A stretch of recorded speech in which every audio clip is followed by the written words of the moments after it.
നമ്മൾ സ്ത്രീകള് കരയുന്നത് നമ്മുടെ സ്ഥിരം എല്ലാരും പറയാം ഡ്രാമ അതാണ് ഓട്ടോമാറ്റിക്കലി.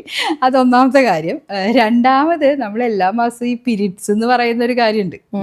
കുറെ പേരൊക്കെ അത് ഭയങ്കര ബേർഡൻ ആയിട്ടൊക്കെ കാണെങ്കിലും നമ്മൾ ചോര കണ്ടിട്ടാണ് ഓരോ മാസവും വരുന്നത്. അപ്പൊ അത്രയും അല്ല, ഇത് കാണാൻ എളുപ്പമല്ലല്ലോ. കുറച്ച് ചോര കണ്ട തലകറങ്ങി വീഴുന്ന ആൾക്കാരൊക്കെ ഉണ്ട്. അപ്പൊ ഇത്രയും കാര്യങ്ങൾ നമ്മളിങ്ങനെ ഡെയിലി ഡീൽ ചെയ്യണു. മൾട്ടി ടാസ്കിങ് ചെയ്യുന്ന ആൾക്കാരാ. കൊച്ചിനൊക്കത്ത് വെച്ച് ദോശ ഉണ്ടാക്കാനും ചായ വെക്കാനും ചായ കുടിക്കാനും ഫോൺ ചെയ്യാനും എല്ലാം നമുക്ക് ഒരുമിച്ച് പറ്റും. ഇതൊക്കെ പറ്റുന്ന അതങ്ങനെയാണ് നമ്മുടെ ലേഡീസ് എന്ന് പറയുന്നവർ, സ്ത്രീകൾ അങ്ങനെയാണ് ചെയ്തിട്ടുള്ളത്.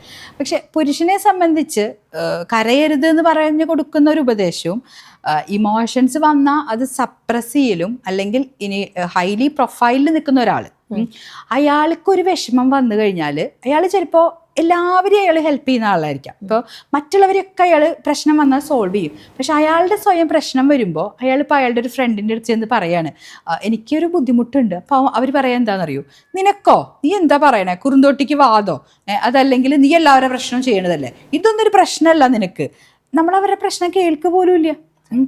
കാരണം നീ ഒരു ഹൈലി പ്രൊഫൈലിലുള്ള ആളാണ്, നീ നല്ല ബിസിനസ്സുകാരനാ, നിനക്ക് പൈസ ഇഷ്ടം പോലെ ഉണ്ട്, അതുകൊണ്ട് നിനക്ക് പ്രശ്നം ഉണ്ടാവില്ല.